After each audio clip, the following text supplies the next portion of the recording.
Keluaran pasal 34. Dua loh batu yang baru.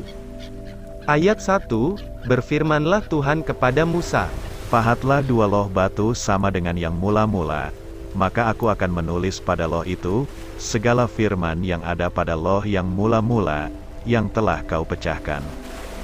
Bersiaplah menjelang pagi, dan naiklah pada waktu pagi ke atas gunung Sinai, berdirilah di sana menghadap aku di puncak gunung itu.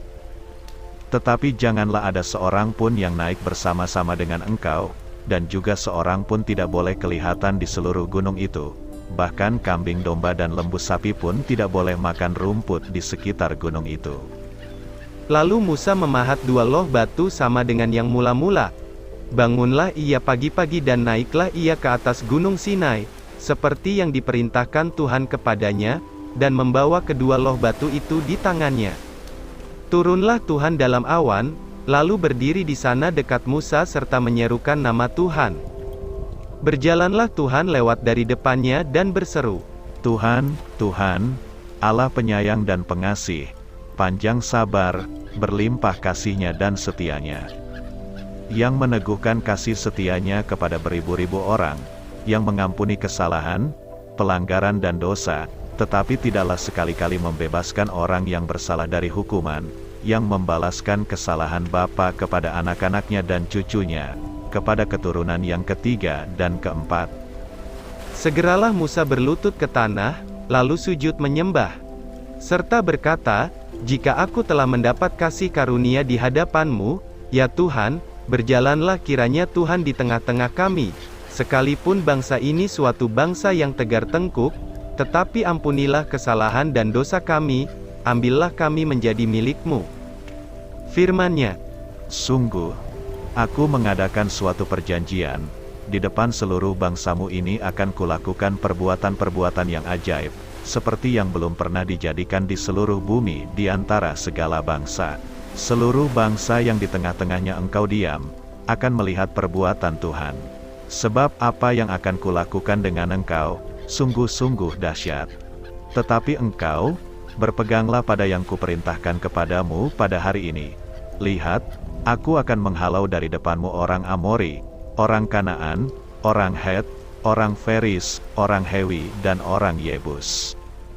Berawas-awaslah, janganlah kau adakan perjanjian dengan penduduk negeri yang kau datangi itu, supaya jangan mereka menjadi jerat bagimu di tengah-tengahmu.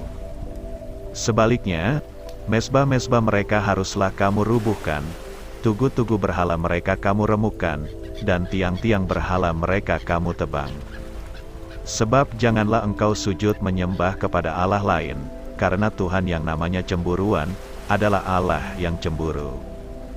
Janganlah engkau sampai mengadakan perjanjian dengan penduduk negeri itu, apabila mereka berzinah dengan mengikuti Allah mereka, dan mempersembahkan korban kepada Allah mereka, maka mereka akan mengundang engkau, dan engkau akan ikut makan korban sembelihan mereka. Apabila engkau mengambil anak-anak perempuan mereka menjadi istri anak-anakmu, dan anak-anak perempuan itu akan berzinah dengan mengikuti Allah mereka, maka mereka akan membujuk juga anak-anakmu laki-laki untuk berzinah dengan mengikuti Allah mereka. Janganlah kau buat bagimu Allah tuangan. Hari raya roti tidak beragi haruslah kau pelihara. 7 hari lamanya engkau harus makan roti yang tidak beragi, seperti yang kuperintahkan kepadamu, pada waktu yang ditetapkan dalam bulan Abib, sebab dalam bulan Abib itulah engkau keluar dari Mesir. Segala apa yang lahir terdahulu dari kandungan, akulah yang empunya, juga segala ternakmu yang jantan, anak yang lahir terdahulu dari lembu atau domba. Tetapi anak yang lahir terdahulu dari keledai haruslah kau tebus dengan seekor domba. Jika tidak kau tebus, haruslah kau patahkan batang lehernya. Setiap yang sulung dari antara anak-anakmu haruslah kau tebus, dan janganlah orang menghadap ke hadiratku dengan tangan hampa.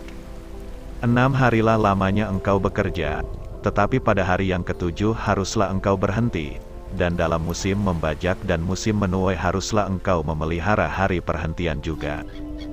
Hari raya 7 minggu, yakni hari raya buah bungaran dari penuaian gandum haruslah kau rayakan, juga hari raya pengumpulan hasil pada pergantian tahun. 3 kali setahun segala orangmu yang laki-laki, harus menghadap kehadirat Tuhanmu, Tuhan Allah Israel.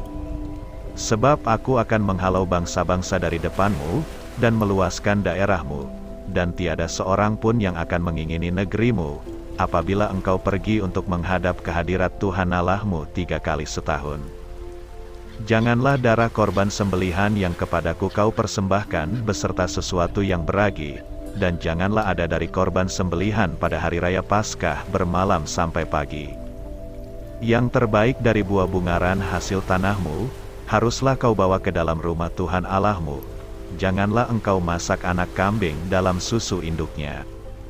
Berfirmanlah Tuhan kepada Musa, Tuliskanlah segala firman ini, sebab berdasarkan firman ini telah kuadakan perjanjian dengan engkau dan dengan Israel. Dan Musa ada di sana bersama-sama dengan Tuhan 40 hari 40 malam lamanya, tidak makan roti dan tidak minum air.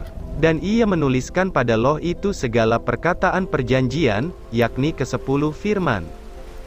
Ketika Musa turun dari Gunung Sinai, kedua loh hukum Allah ada di tangan Musa. Ketika ia turun dari gunung itu, tidaklah ia tahu bahwa kulit mukanya bercahaya oleh karena ia telah berbicara dengan Tuhan. Ketika Harun dan segala orang Israel melihat Musa, tampak kulit mukanya bercahaya, maka takutlah mereka mendekati dia. Tetapi Musa memanggil mereka, maka Harun dan segala pemimpin jemaah itu berbalik kepadanya, dan Musa berbicara kepada mereka.